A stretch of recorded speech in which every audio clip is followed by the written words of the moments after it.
Hello. Good morning to you. You live in a shoe. Except it's not morning. It is like, well, I mean, it is some people's mornings. It's 1:11. 1:11. It's really late. I had a cup of coffee while I did my live stream tonight, and I'm a little wired because I took a nap earlier. I took a really good nap, like a 2-hour nap. How are you guys doing today? It's the last day of August. I posted my very first video, my very first drama video, I posted a year ago, September 1st. So tomorrow, the day that you're watching this, is my drama anniversary. My drama-versary. My drama-versary. Oh, that's cute. I like that. That'll be the title of my video tomorrow. So by the time you see this, you'll be already knowing that my drama-versary video is up. Anyway, how are you guys doing today? What should I talk about? I actually ask in my live stream because people like give me suggestions. They'll say, oh, talk about social anxiety, or oh, talk about addiction, or all kind of this kind of stuff, you know, and I feel like I want to talk a little bit more. People were talking about, you know, like, okay, so I made this video today about Tana Mojo, and she did a house tour, and on her house tour at the very end, she's talking about drinking and all kinds of stuff, but at the very end of it, I mean, none of it's surprising if you watch her videos. At the very end of it, she talks on there about, or she makes a joke, and she's like, okay, you guys have been here long enough, now we gotta go, and I'm gonna have an orgy, and we're gonna shoot heroin. And I was so just like I got very heated in my drama video, but I don't know. It's like, okay, so Alex and I on our website, we used to interview YouTubers a lot. And we went through this period where we interviewed a bunch of YouTubers. And one of the questions that I would ask would be, is there something that's too serious to joke about in a YouTube video? And it was interesting the things that we would get, you know, back from people. And I think there are a lot of things that are too serious to joke about, you know, as a YouTube creator or as a dude with a camera, like I refer to myself. And I think one of those things is addiction. But not just addiction right now, but to joke about heroin addiction and opioid addiction is really negligent, and I think it's really dangerous. And, you know, it's interesting because I was reading the comments, and most of the comments were really positive towards me, of thanking me for, you know, mentioning that in the video. And I thank you for the nice comments, but honest to God, I just was responding to how I felt emotionally about watching the video. And people were like, you're watching it from a skewed point of view because you're an addict in recovery, and you've also worked in the field. And, you know, that's fair to say I might have some bias towards it. But that being said, I've been sober for 22 years and over 22 years and 8 months. I'm coming up on 23 years. And it's not like I'm 2 years sober and I'm so raw to this whole game that, like, I haven't been with people that joke about doing shots or, you know, like, you know, taking pills. And I mean, it's not like I haven't heard those jokes in 22 and a half years. I have, you know, a lot, okay? And it's not like I'm a total prude to that either, you know, that I don't think that at the appropriate time or whatever, you know, like, a certain joke is funny. But to say in a video when you have a following of 2.6 million people, the majority of who are younger than you, we're gonna go shoot heroin now, is not funny. And the thing that's really sad about it is that heroin is the biggest drug epidemic that we've literally ever seen in our country in a very, very long time. And, you know, it also, I need to say that I'm currently watching Gone, the Forgotten Women of Ohio, which is about Chillicothe, Ohio, and about 6 women that went missing. But as you watch the show, it's a documentary, as you watch the show, more and more and more women have gone missing. And it's women that have children. It's these beautiful women that have children.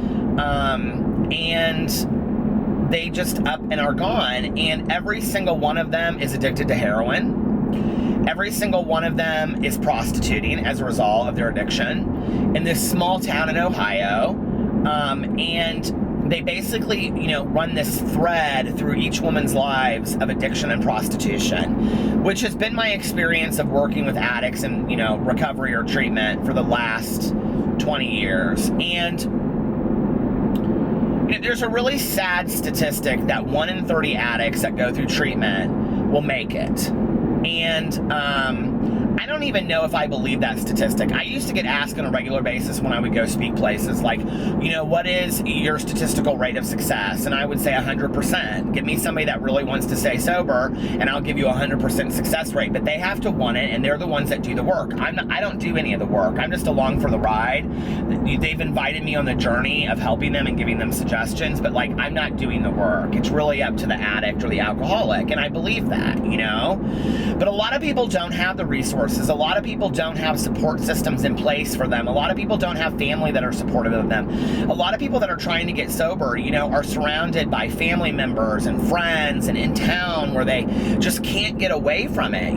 Most people, the majority of addicts and alcoholics, can't just be shipped out to Promises Malibu at $100,000 a month, which is what it costs. Malibu, that you see the commercials for on TV, is $90-some thousand a month, and I checked for a client one time because they wanted to go there.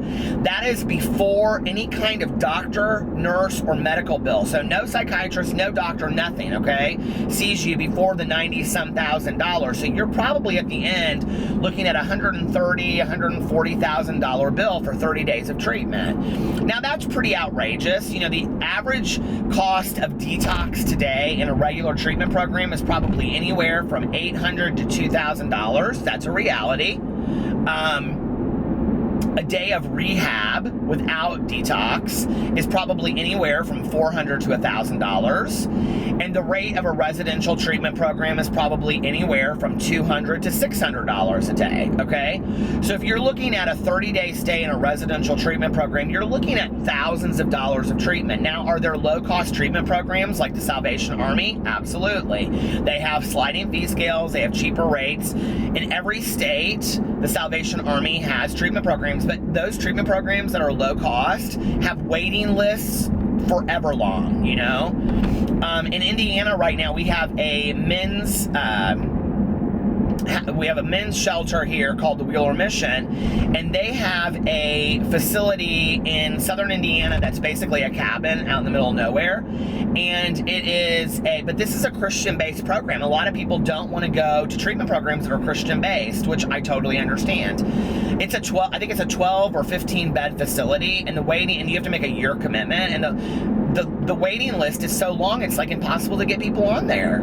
If you're an addict or an alcoholic that's wanting treatment, we need to get you into treatment within 24 to 48 hours, because after that, you may talk yourself out of wanting treatment. I know that if I had not gone into treatment at the moment of crisis, and that everybody around me pulled back and said, we're not going to help Peter out of this situation, and that is all led by my father, who said, enough is enough. I'm saving my son's life. I am done enabling this behavior. I am done sitting by and watching it be okay that he talks frivolously about this, that he makes jokes about his life. This is a life or death situation. He's affecting my life. He's affecting my wife's life. He's affecting his mother's life. He's affecting everybody's life around him. Had he not finally set a boundary, I don't know. I think this guy just turned around, and I think it's a police officer. I hate vlogging when I think there's going to be a police officer that's going to be behind me.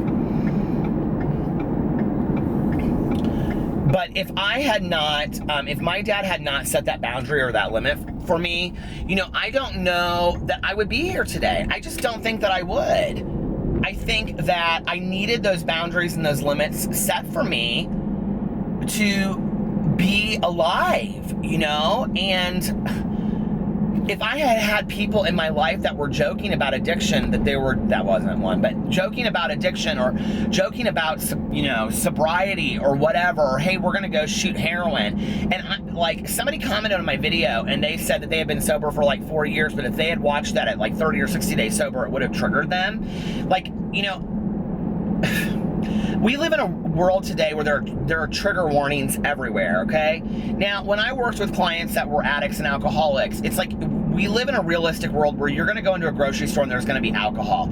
You know, you're gonna go to places where you're gonna smell marijuana. You cannot live in a world where it's like everything triggers you can't stay sober. We have a design for living as people in sobriety. We have support networks like sponsors and people that are friends of ours in the program, therapists, that we can call in those situations and we can say, hey, listen, I'm really triggered right now. I'm in Walmart, I walked by the alcohol aisle.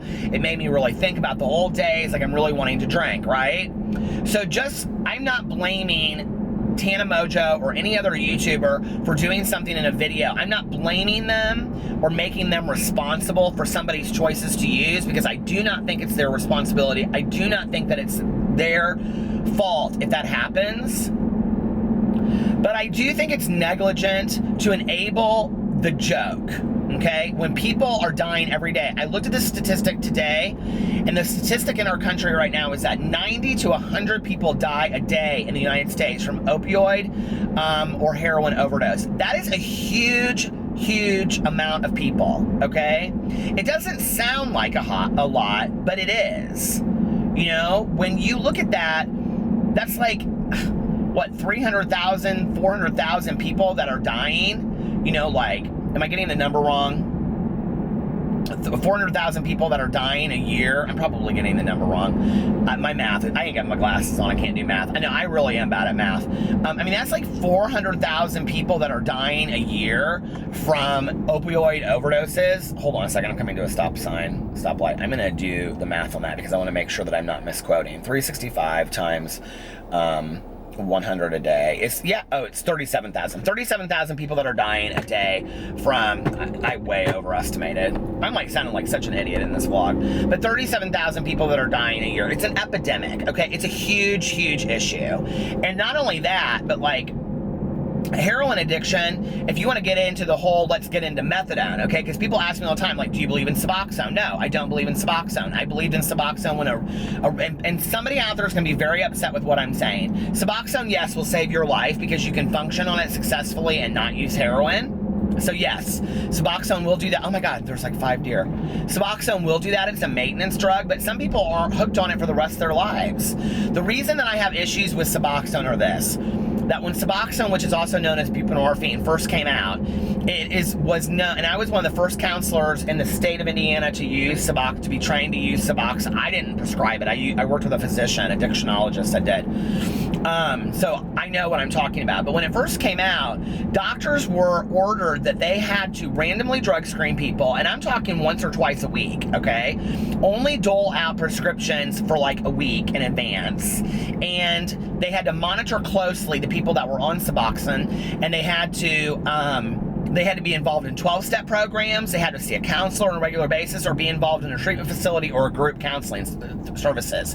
They had a lot of these services around them, right? Well, that's not the case today. A lot of family physicians and people are prescribing 90-day doses of Suboxone, and heroin addicts are using it as a way to maintain their heroin addiction, and this is what they do. So let's say if you have to work a job Monday through Friday, okay?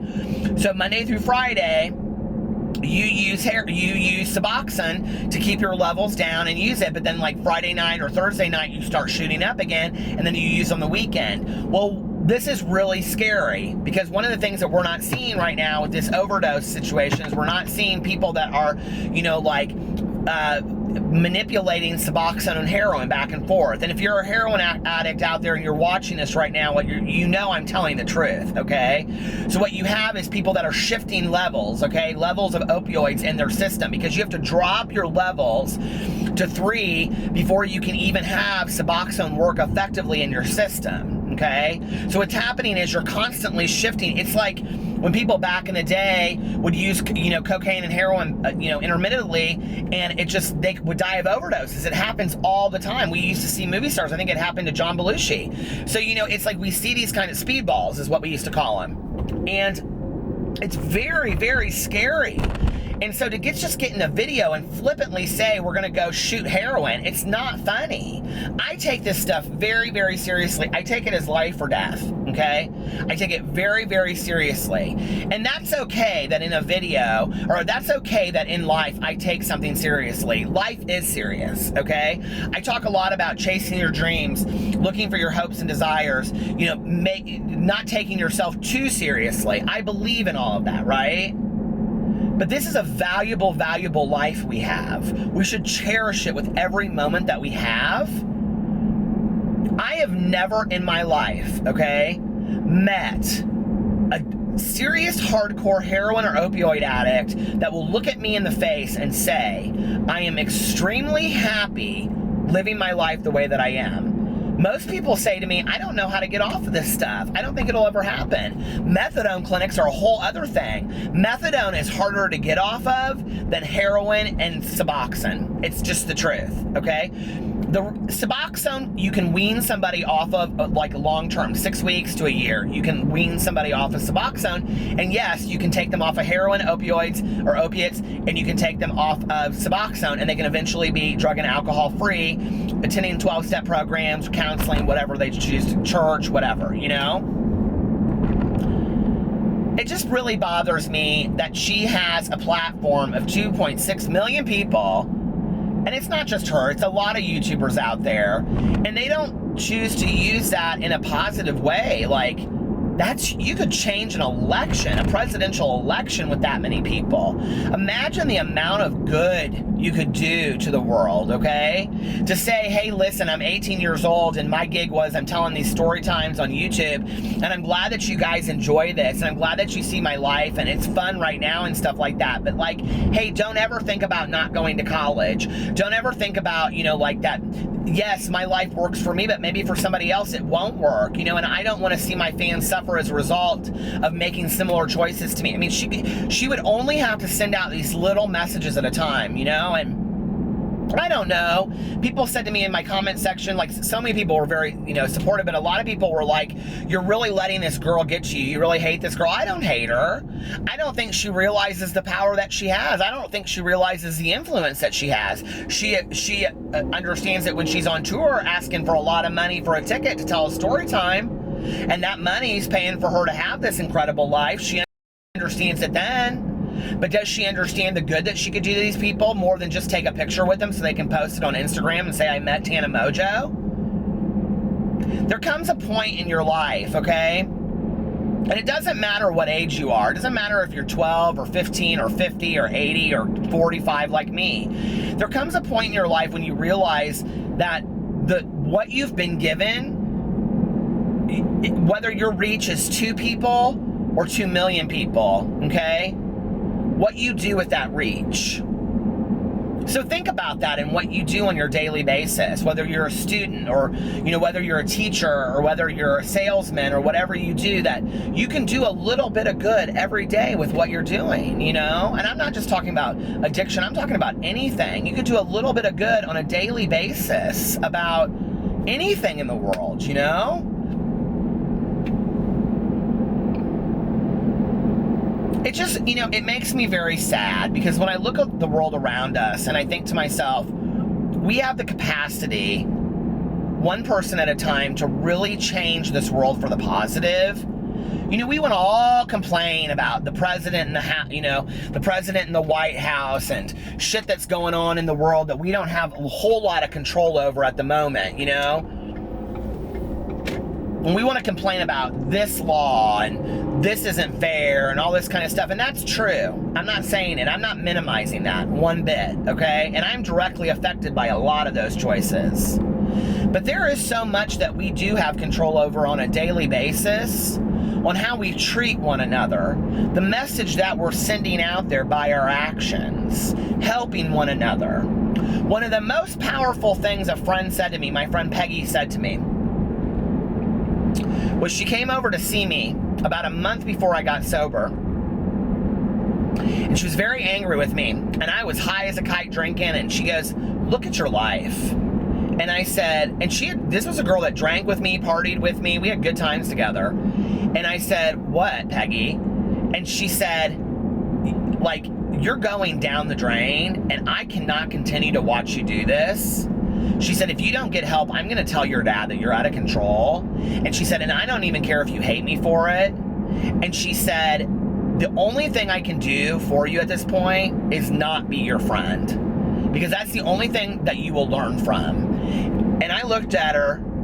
I looked at this friend of mine, okay, this dear friend of mine that had the balls to tell me she wasn't going to stand by and watch me hurt myself anymore. She was going to tell my dad, which I was 22, okay? Like, who threatens calling somebody's parent? Somebody that really cares about you, okay?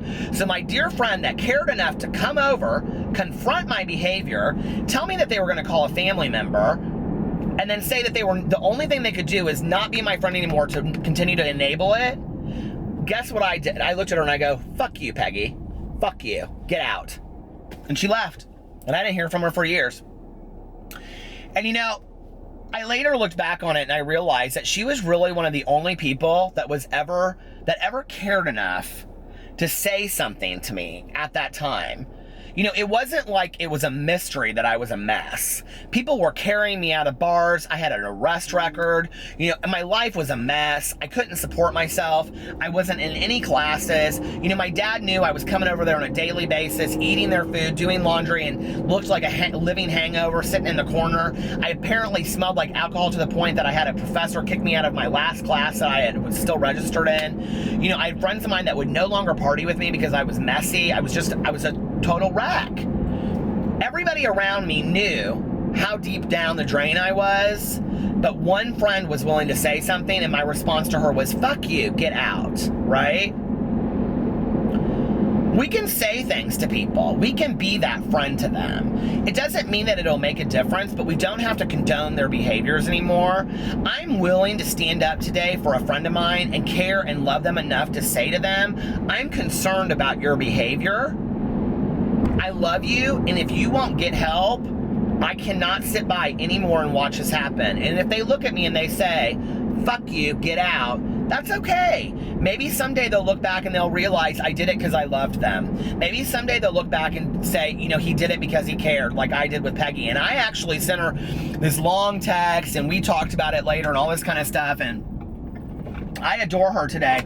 But you know, like, I wasn't ready to hear it. You know, the seed hadn't been planted, and I just didn't want to hear what she had to say. I didn't care. I had to be forced into it. But I don't want to see, and this is one reason why I speak so openly about it on my channel, I don't want to see anybody go through it that doesn't have to. And I get messages from people on a daily basis that say to me, I really wanted to get clean. I really wanted to get sober. Watching your videos inspired me to do it. I'm so terrified. I finally got, you know, names for counselors I'm going to call, or I'm checking into treatment tomorrow. You know, please pray for me. Think of me, you know, and I always respond and say, you know, good for you. Congratulations. Let me know how things are going. And I have a lot of people that say, I'm 3 months sober now. I'm 6 months. And thank you for letting me know, because, you know, I don't take responsibility for that. But if my sharing my story helps you the way that somebody else shared their story helped me, then maybe my experiences of going so far down, you know, the drain wasn't all for just nothing. And that's how I've lived my life. I've lived my life, and the reason I tell my story and the reason I tell my mother's story, okay, who got sober at 51, is so that other people out there can think to themselves, maybe one day I could get sober. And other people out there that have family members or parents, because I never, ever, ever, never, ever, ever would have ever guessed that my mother would get sober, let alone be an active member of a 12-step program, a respected member of a 12-step program. I still go to meetings all the time, and people are like, okay, so my mom had, like, she had a nickname, but she went by another name. Like, she went by her given name in meetings, and they'll say, your mother was so-and-so, and I'm like, yeah, and they'll be like, oh my God, I loved your mother. And like, because we never went to meetings together. We kept our programs very, very separate. That was a deliberate choice we made, so that we had our separate sobriety programs, but we talked about sobriety with each other all the time. It was a language that we spoke for the last 13 years of her life when she got sober until the day that she died. So she died sober. And, you know, I tell her story a lot because I want people to know your mother or father could get sober too. It could happen at 50, it could happen at 60, it could happen at 70, it could happen at 40. Don't give up hope. I never thought it would be I just didn't. I thought, I'm going to have to someday just be done with her. And when I got sober, I called my mom and I said, listen, they tell me I can't be around people that drink and use drugs, and you're one of those people. And she said, you can't be talking about me. And I said, yeah, Mom, I can't be around you. You drink all the time. Well, I won't drink when you're, no. I said, Mom, I can't. It's just too much for me. I worry about you. I can't have it right now in my life, you know? And, so I tell her story and I tell my story because I want to instill hope in other people. And I don't have 2.6 million subscribers, but I do think that by telling my story, I've affected and impacted a few people. Imagine what Tana could do with 2.6 million people if she chose to use that as a positive platform. I'm not saying she has to stop telling her story times. I'm not saying she has to stop doing what she does, but why do we have to show it in every video? Why does every video have to be some reckless train wreck of look at my life and how crazy it is? Oh, and now I'm living in a $10 million house. I mean, seriously? Because every 12-year-old girl out there wants to live in a $10 million house in the Hollywood Hills someday and just party with her friends. So basically what you said is do what I do and you'll get what I get. Because that's what I was taught when I came into sobriety was, if you do what I do, you'll get what I got. So if you follow people, if you follow the winners, if you stick with the winners, you'll be a winner. And that's the same thing that's going on with Tana and these other YouTubers out there is if you do what I did, you'll get what I got. So we got a whole stream of 12 to 18-year-olds that believe out there, you live your life like Tana, you'll get the life that Tana has. And that's just not the case. Tana Mojo is a phenomenon on YouTube, okay? She blew up that quick. It happened to her in about 6 months. I still don't get it, all right? But people love her. That's okay. She ain't my gig, but people love her. But it's not going to happen to everybody out there. It's not going to happen to the majority of the people out there.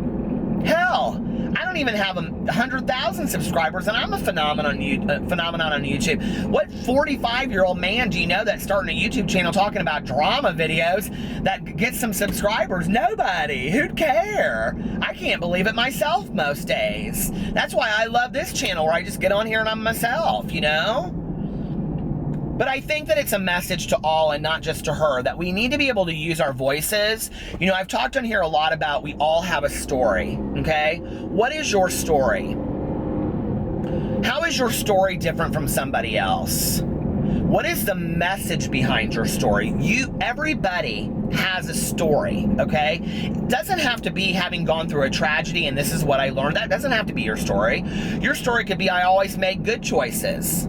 And look at my life now, I'm receiving it. Or your story could be, you know, like, I don't know, like my sister's my best friend. And I feel so blessed that my sister's my best friend because I see other people whose siblings, they are not their best friends. You know, or your story could be, I have a wonderful relationship with my parents and they're my role models. And you know, because so many teenagers are just like, they can't stand their parents, you know? Your story can be a good story. It doesn't have to be a negative story. So when you're sitting around people and people go, oh, I can't stand my mother, drives me nuts, and go, I love my mom, you know? I love my mom. My mom's wonderful to me. She sacrificed a lot for me. And you know, like that's how you share your story in a positive way. We don't have to, all of us have gone through tragedy to share our stories. We all have amazing stories out there, you know? And maybe you're not ready to share your story yet, and that's okay. Write it down, you know? Or just know your story and speak of it in other ways. You know, when people are, if you don't want to say, me and my mom have a great relationship because you're with your friends, and say, I wish you and your mom had a better relationship. I wish you didn't feel that way about your mom. My camera's about to go out, so give me a second. I'll be right back. It always cuts off right before 29 minutes or after that. So anyway, but you know, like you can use your story and your power in a positive way on a daily basis. You know, I don't know about you, but like, I'm attracted to people that have positive energy. I'm not attracted to people that have fake positive energy, but people that are just full of life, full of passion, they don't fake it, and they're just like happy, and they're like always dancing. Do you ever see these people and you're like, God, I wish I could be like them? Like, that's what I'm attracted to, right? When I'm around people all the time that are like, oh, my life sucks, and if you had my life, you'd complain too, and oh, my car's so expensive, and I never have enough money, and I want this purse and I can't buy it, and oh, you want to go to that restaurant? Why do we have to go to that? I can't stand having those people around my life, and I've worked very hard in the last couple of years with getting rid of those people in my life. But before I did that, I had to get rid of that in my own life. And what I mean by that was, I was the person that fell into that very quickly. I could be very negative. You know, my husband used to say to me, you know, I really, really, really want you to be more positive. Peter, you're so negative, and he's not. He's very positive. And so I gave him a picture for Christmas. This was about 4 years ago, of me smiling. It's beside his bed. He still has it every day. And I said, I want you to know every day that you wake up, you see me smiling, because I'm going to be positive every day for the next year. And it was really something conscious that I had to work on. I really did, because, you know, I think I'm just the kind of person, maybe as an alcoholic and an addict, maybe it's just how I'm geared, you know, that I go to the negative. I see the glass is half empty. But today I see the glass is half full, okay? I really have forced myself enough to see it that way, that in any given situation, I try to see the positive in it. And if I don't, I quickly try to realign myself. You know, like first thought bad, and then I go to my second thought and I go, oh, okay, but you should be grateful for this, you have this, you know, whatever. And it's like, what do we want our lives to speak of? We only have one time here, unless you believe in reincarnation, which I kind of do sometimes. But the reality is we probably only have one life here that we're aware of at any given moment, right?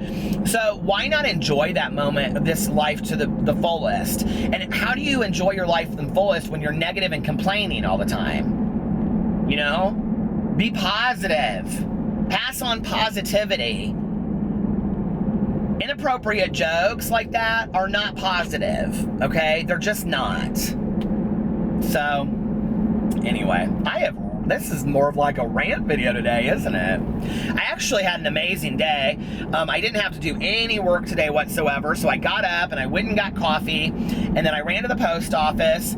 And what else did I do after that? Oh, then I went to Meijer and I got a bunch of stuff that I had to get. And then I had to get light bulbs, is what I got. And I just put the light bulbs up in the kitchen, and we had like 2 out, like in our overhang lights. And I go, God, it really does make a difference, doesn't it? And Alex goes, you're so corny. I go, but it's so bright in here now. I love it.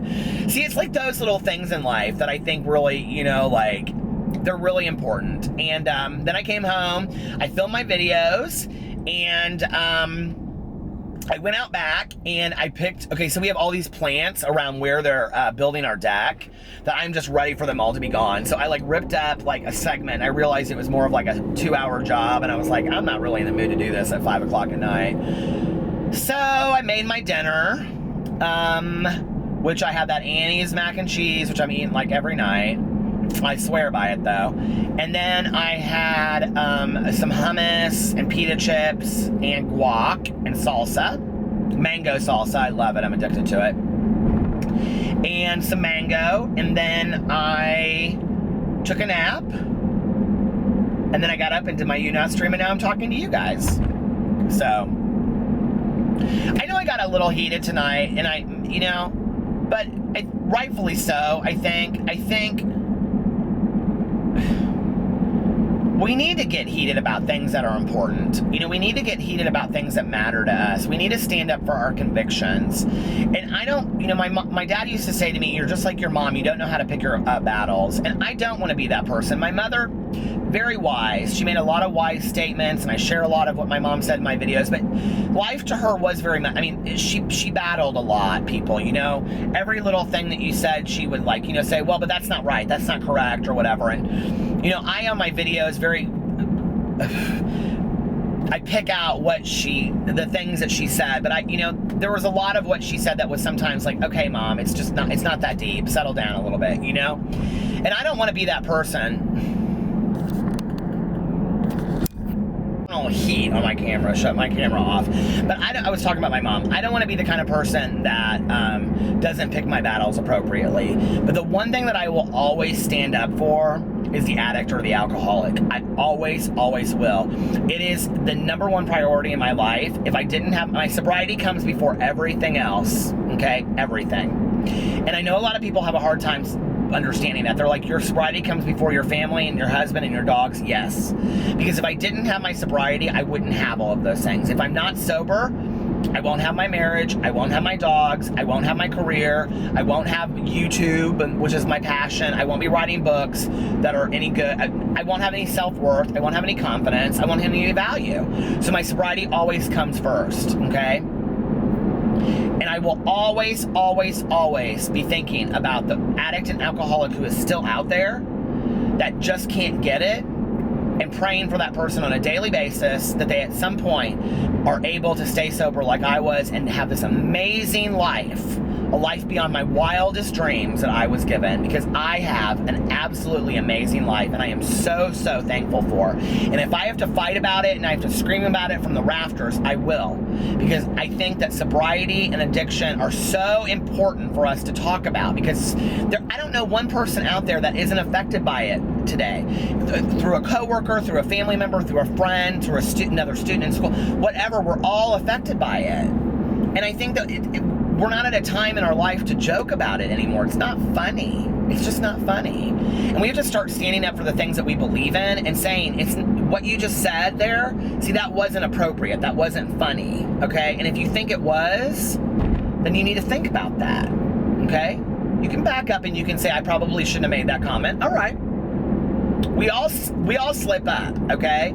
You think I'm not going to ever say something in a video sometime that people don't go back and go, see, now you said that. I know. Listen, it's going to happen at some point. I'm not perfect. And I don't hold her accountable for that, okay? But hey, own your shit. And maybe look on changing your behavior. And everybody out there, let's just focus on being positive, you know, standing up for the things that we believe in, no matter what those are, and having the best life that we can possibly have. I love you guys, and I'll talk to you tomorrow. Bye.